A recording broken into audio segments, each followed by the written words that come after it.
kita sendiri mungkin juga nggak akan kuat. Ini orang-orang yang terlatih. Baik. 2, 3. Oke, Bapak, lagi marak terjadinya kecelakaan di dalam laut. Melihat kejadian tersebut, pendapat Bapak seperti apa sih, Pak? Ini sebetulnya sudah bisa diperkirakan ya. Kencengan dikit. Ini sebetulnya sudah bisa diperkirakan. Kenapa? Karena itu kan kapal-kapal tua. Dan sudah beredar berita, sebetulnya komandan kapal sudah meminta kapal itu diservis dulu sebelum berangkat ke Bali. Tetapi oleh pimpinan tetap disuruh ke Bali. Jadi sebetulnya seperti sudah ada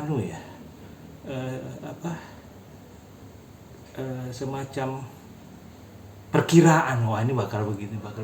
Karena kapten kapal almarhum Harry sudah minta ini kapal di servis ya, kalau kita mah overhaul ya. Kemudian tapi nggak dilakukan, disuruh jalan. Nah di angkatan laut kan, di tentara nggak mungkin membantah, menolak perintah atasan gitu loh.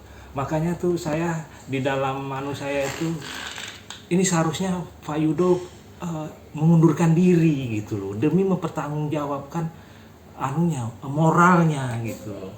Anak buah udah minta ini diservis dulu tapi nggak dilakukan. Itulah yang terjadi gitu loh. Sedih kita melihatnya gitu.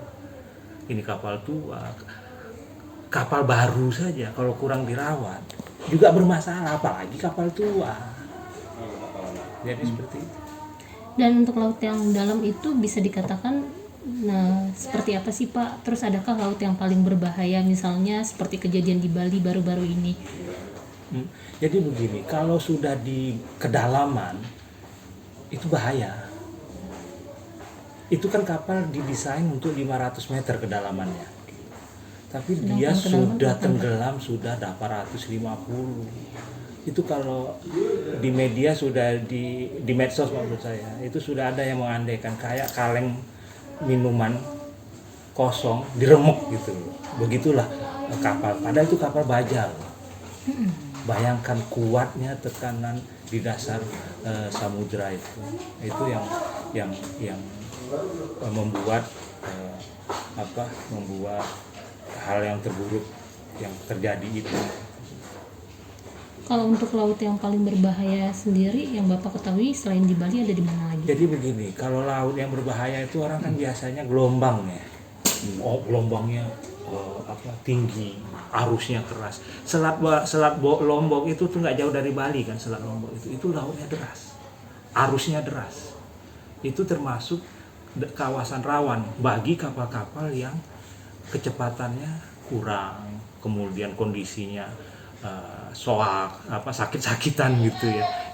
Itu udah bahaya itu. Jadi rawan di sini sangat tergantung apa yang kita maksud rawan. Ombak tinggi, arus deras atau gimana gitu. Itu ada di kita, ada daerah-daerah seperti itu gitu. Selat Lombok itu deras sekali airnya. Kalau kita itu bisa dibawa hanyut gitu loh. Kita nih berenang di situ nggak kuat. Itu di Lombok ya, Pak? Selain di Lombok.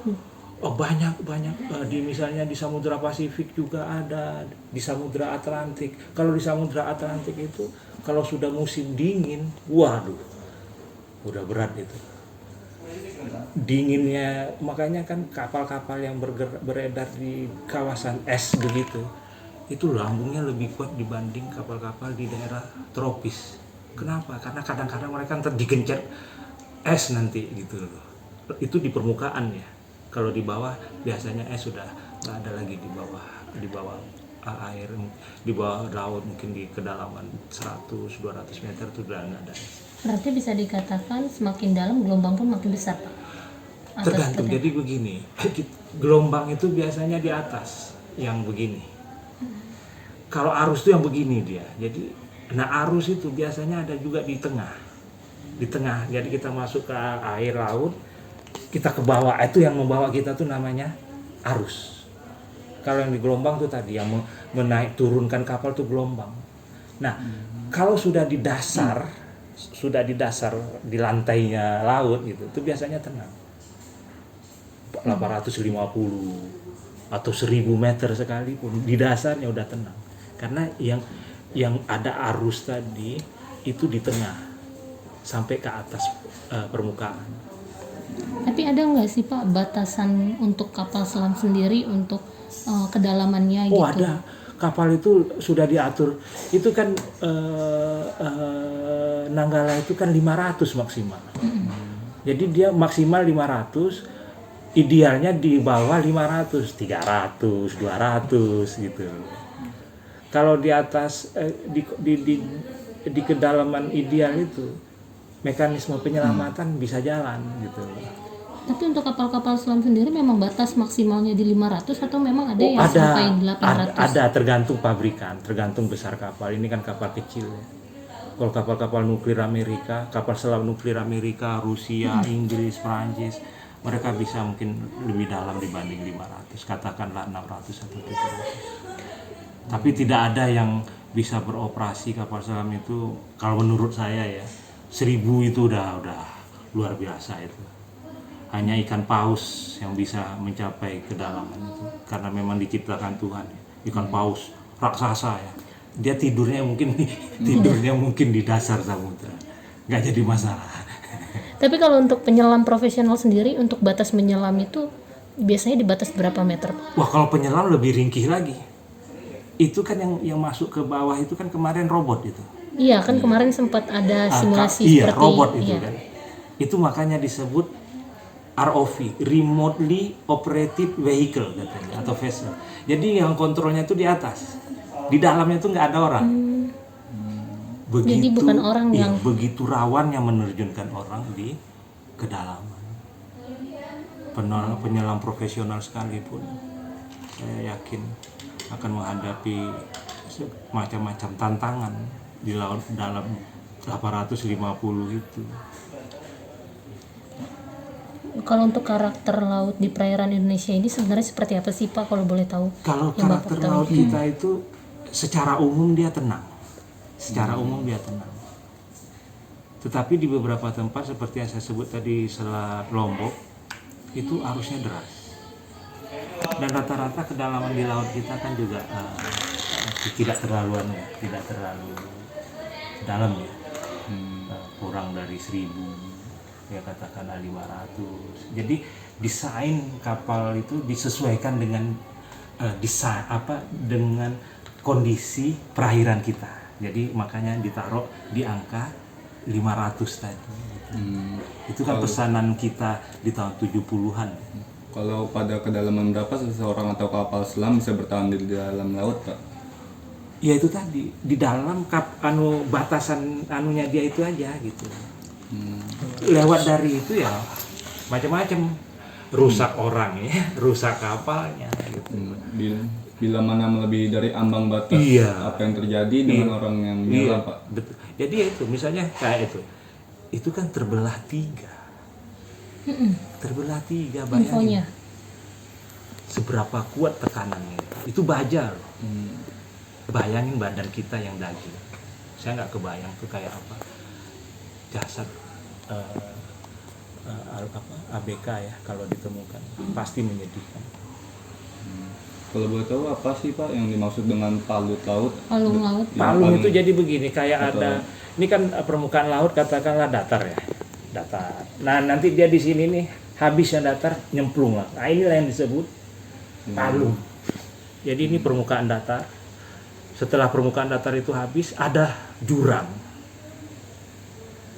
Itu menuju ke bawah lagi. Entah di mana, kayak apa di bawahnya tuh nggak ada yang tahu. Makanya disebut palung. Mariana Trench kata orang, yang paling dalam palung di dunia ini. 10.000 kalau nggak salah saya ya. 10.000-an meter. Berarti 10 kilo. 10.000 meter. 10 kilo. Tapi palung laut sendiri ada pengaruhnya nggak sih Pak? Ada pengaruh atau efeknya juga nggak sih? Iya, itu jangan-jangan nggak ada kehidupan di situ kecuali makhluk-makhluk yang diciptakan oleh Tuhan tuh bisa itu. Dan biasanya hiu-hiu raksasa yang kadang-kadang kalau kita lihat itu mengerikan. Ya mungkin dia nggak pernah ke atas, dia adanya di bawah. Itu yang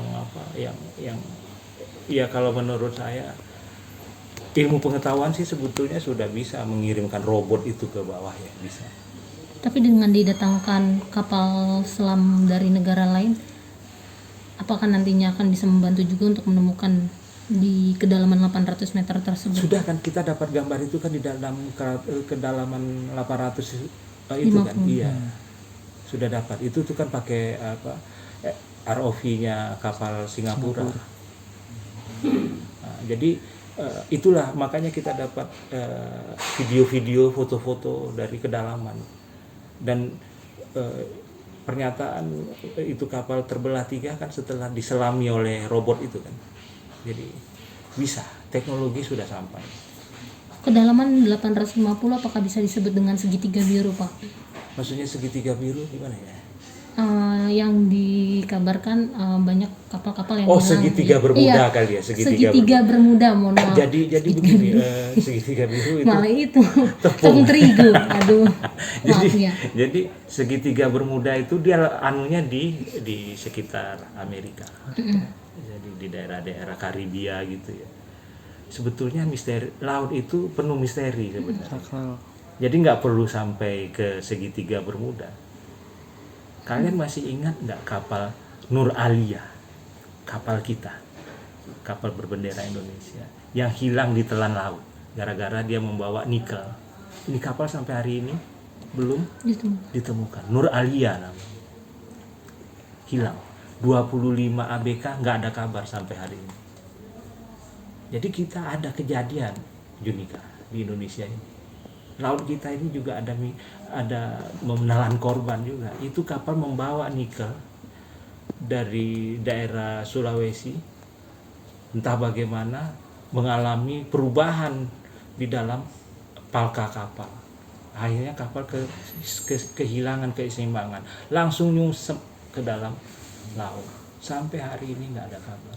25 ABK-nya, 25 keluarga juga bersedih. Itu sekitar 2019 kejadiannya, kapal Nur Alia. Oke Pak, mungkin doa dan harapan untuk kejadian kemarin yang saat ini sedang lagi dirasakan oleh. Ya ini terus terang menyedihkan ya. Saya bukan mau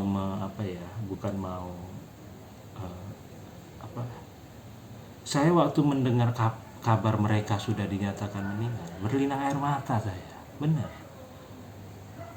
Karena saya bisa membayangkan bagaimana kondisi mereka sebelum meninggal. Hari ini pun saya ngomong merinding ini saya, bulu saya, karena begitu tragisnya apa yang dihadapi oleh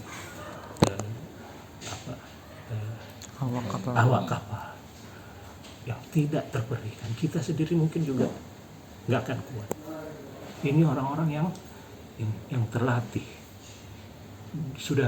sudah mengetahui bahwa resiko pekerjaan mereka akan seperti ini. Tetapi ya itu ya gitulah. Mungkin sedikit Pak untuk keluarga yang ditinggalkan, doanya.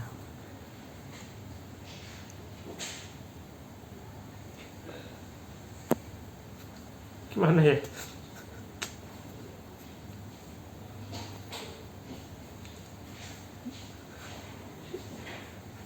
Ini pasti berat sama mereka. Mungkin akan butuh waktu tahunan untuk pulih.